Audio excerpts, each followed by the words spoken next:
കർത്താവായ ദൈവത്തിൻ്റെ നാമം വാഴ്ത്തപ്പെടുമാറാകട്ടെ.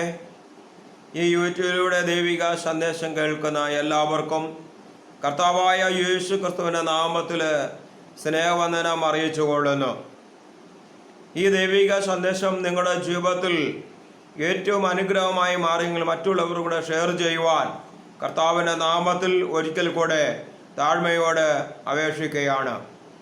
മത്തായി എഴുതിയ സുവിശേഷം 17-ാം അധ്യായത്തിൻ്റെ 21-ാം വാക്യം, നിങ്ങൾ കടുകുമണിയോളം വിശ്വാസമുണ്ടെങ്കിൽ ഈ മലയോട് ഇവിടെ നിന്ന് അങ്ങോട്ട് നിന്ന് നീങ്ങുക എന്ന് പറഞ്ഞാൽ അത് നീങ്ങും.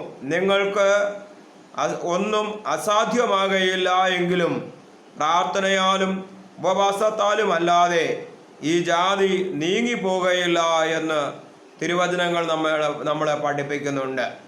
അപ്പോൾ കർത്താവായ ദൈവത്തിൻ്റെ തിരുസന്നിധിയിൽ കടുകുമണിയോളം വിശ്വാസം നമ്മുടെ ജീവിതത്തിൽ പൂർണ്ണമായി ഉണ്ടെങ്കിൽ കർത്താവായ ദൈവം നമ്മുടെ വിശ്വാസത്തിൽ അനുസരിച്ച് നമ്മുടെ മുമ്പിലുള്ളതായ ഏത് പ്രതികൂലങ്ങളും നീങ്ങുവാൻ തക്കവണ്ണം ഇടയായിത്തീരും.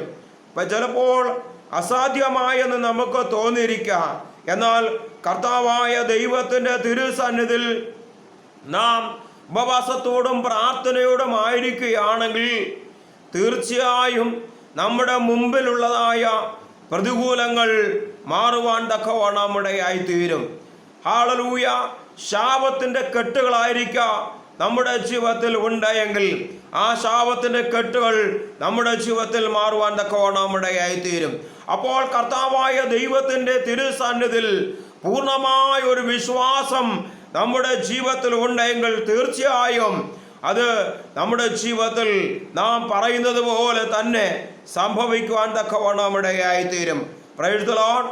മർക്കോസ് എഴുതിയ സുവിശേഷം 11-ന്റെ 23-ാം വാക്യത്തിൽ വായിക്കുന്നുണ്ട്, ആരെങ്കിലും തൻ്റെ ഹൃദയത്തിൽ സംശയിക്കാതെ താൻ പറയുന്നത് സംഭവിക്കുമെന്ന് വിശ്വസിച്ചുകൊണ്ട് ഈ മലയോട് നീങ്ങി കടലിൽ ചാടി പോക എന്ന് പറഞ്ഞാൽ അതുപോലെ തന്നെ സംഭവിക്കുമെന്നും ഈ മർക്കോസിന്റെ സുവിശേഷത്തിൽ നമ്മളെ പഠിപ്പിക്കുന്നുണ്ട്.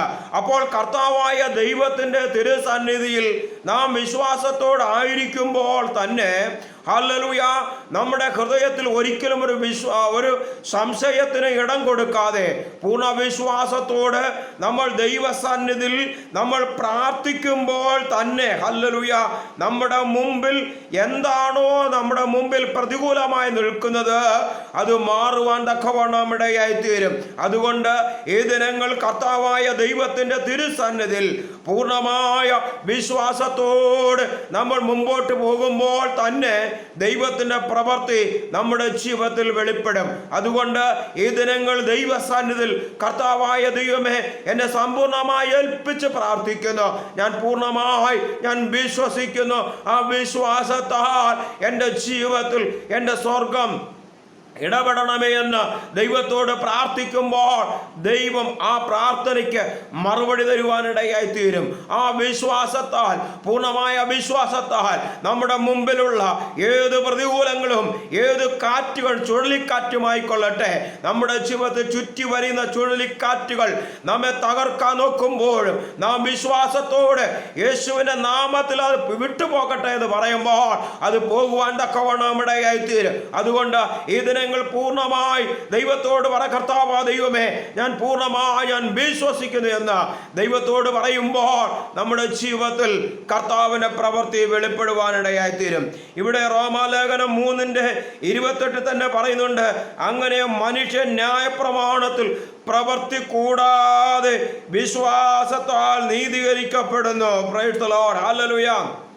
അങ്ങനെ മനുഷ്യൻ ന്യായപ്രമാണത്തിൻ്റെ പ്രവൃത്തി കൂടാതെ വിശ്വാസത്താൽ നാം നീതീകരിച്ചുകൊണ്ട് നമ്മൾ മുമ്പോട്ട് പോകുമ്പോൾ ദൈവ പൈതലേ, ദൈവത്തിൻ്റെ കൽപ്പനകൾ അനുസരിച്ച് നമ്മൾ മുമ്പോട്ട് പോകുമ്പോൾ പൂർണ്ണമായ ഒരു വിശ്വാസം നമ്മുടെ ജീവിതത്തിൽ ഉണ്ടെങ്കിൽ തീർച്ചയായും സ്വർഗീയ പിതാവാ ദൈവം അവിടെ പ്രവർത്തിക്കുവാൻ തക്കവണ്ണം ഇടയായി തീരും. അതുകൊണ്ട് ഇതിനങ്ങളിൽ പറ, കർത്താവാ ദൈവമേ, എന്നെ സമ്പൂർണ്ണമായി ഏൽപ്പിച്ച് പ്രാർത്ഥിക്കുന്നു, എൻ്റെ ജീവിതത്തെ സമർപ്പിക്കുന്നു. കർത്താവേ, എൻ്റെ പോക്കിലും വരവിലും ഞാൻ സമർപ്പിക്കുന്നു. കർത്താവായ ദൈവമേ, വിശ്വാസത്താൽ ഞാൻ ഓരോ സ്റ്റെപ്പുകൾ മുമ്പോട്ട് വെക്കുകയാണ്. എന്നാൽ എൻ്റെ മുമ്പിൽ വരുന്ന എല്ലാ പ്രതികൂലത്തെയും തകർക്കുവാനുള്ള വിശ്വാസത്തിന്റെ കൃപ എൻ്റെ മേൽ പകരണമേ എന്ന് പറയുമ്പോൾ ദൈവത്തിൻ്റെ കൃപ നമ്മുടെ മേൽ പകരുവാനിടയായി തീരും. ഈ തിരുവചനങ്ങളാൽ കർത്താവായ ദൈവം നമ്മളെ ഓരോരുത്തരെയും ധാരാളമായി അനുഗ്രഹിക്കുമാറാകട്ടെ. ആമേൻ, ആമേൻ.